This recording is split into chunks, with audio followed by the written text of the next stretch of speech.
USA से लगातार जितने भी इंडियंस इलीगली तरह से गए हैं उन्हें डिपोर्ट किया जा रहा है। आपने देखा कि इस बार एक बहुत बड़ा जो है वो हंगामा भी हुआ जिसमें ये कहा जा रहा है कि मोदी जी को यानी देश के प्रधानमंत्री को जो इलीगल तरह से गए थे जिन्हें वहां से डिपोर्ट किया जा रहा है उनके बारे में कुछ सोचना चाहिए। आपने ये भी देखा कि सोशल मीडिया पर यह भी हंगामा हुआ। स्टार्टिंग में लोगों को समझ नहीं आया कि डोनाल्ड ट्रंप क्या कर रहे हैं। लोगों को लगा था कि डोनाल्ड ट्रंप जो है वो उन भारतीयों को भी डिपोर्ट कर रहे हैं शायद जो लीगल वे से गए थे। लेकिन जब खबरों का जिस तरह से आपको बता दें कि अंबार आया, उसके बीच में जब खबरें छटना शुरू हुई तो सबसे पहले ये पता चला कि जो लोग डंकी लगा के गए हैं, जो लोग झूठे कागजात दिखाकर गए हैं या जो लोग जो है पनामा के जंगलों को पार करते हुए इलीगल वे से वहां तक पहुंचे हैं, उन लोगों को अब अमेरिका जो है वो स्ट्रिक्टली तौर पर डिपोर्ट कर रहा है। जो एक फ्लाइट जो है फरवरी 5 को आई थी जिसमें 104 इंडियंस थे, लेकिन आपने तस्वीरें देखी, आपका दिल भी जो है वो जरूर यहां पर पिघला होगा और आपको भी लगा होगा कि अरे भारतीयों की ऐसी हालत, जिसमें आपने देखा कि उनके पांव में जो है वो जंजीरें बांधी हुई थी और हाथों में जंजीरें थी, जिसे लेकर जो है वो पार्लियामेंट में एक जोरदार हंगामा भी हुआ।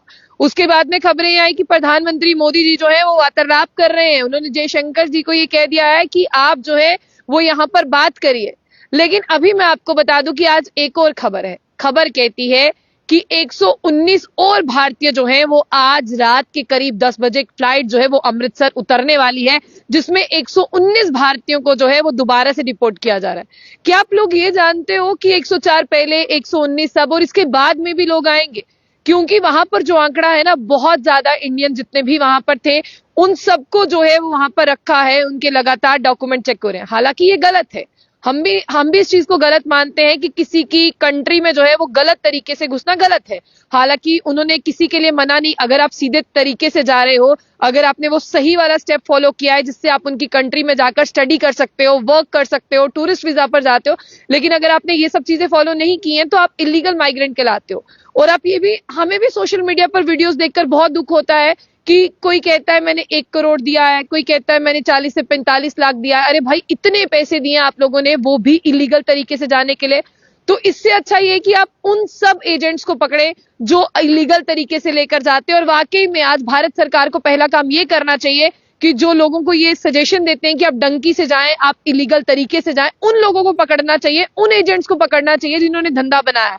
अब मैं आपको ये बताऊं कि यहाँ पर कितने लोग आ रहे हैं ये जानना है। आज एक फ्लाइट आने वाली है जिसमें 119 भारतीयों को डिपोर्ट किया जाएगा। और ये अगर यूएसए की बात करें, अमेरिका की बात करें, ये मास डिपोर्टेशन है, यानी सिर्फ इंडियंस को डिपोर्ट नहीं किया जा रहा। यहाँ पर अगर बात करते हैं, जितने भी वहां पर इलीगल माइग्रेंट है, कोई नाइजीरिया से गया, कोई रशिया से गया, सबको डिपोर्ट किया जा रहा है।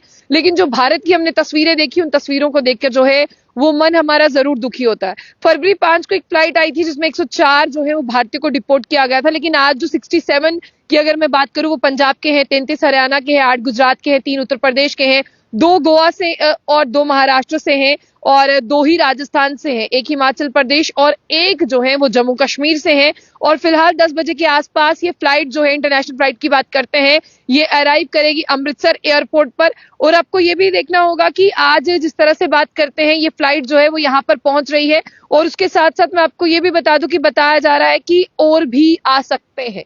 यानी देखिए, अभी डोनाल्ड ट्रंप की बात करते हैं और वहां पर जो है वो लोगों ने उनको वोट ही इसलिए दिए थे कि देखिए भाई साहब, अपनी कंट्री का थोड़ा सा सफाया करें। तो उन्होंने बिल्कुल ऐसे सफाया किया कि जो भी लीगल तरह से गए थे उन्होंने वहां पर उनको ऑल आउट करना शुरू कर दिया। तो फिलहाल आपकी क्या राय है, उसे जरूर साझा कीजिएगा।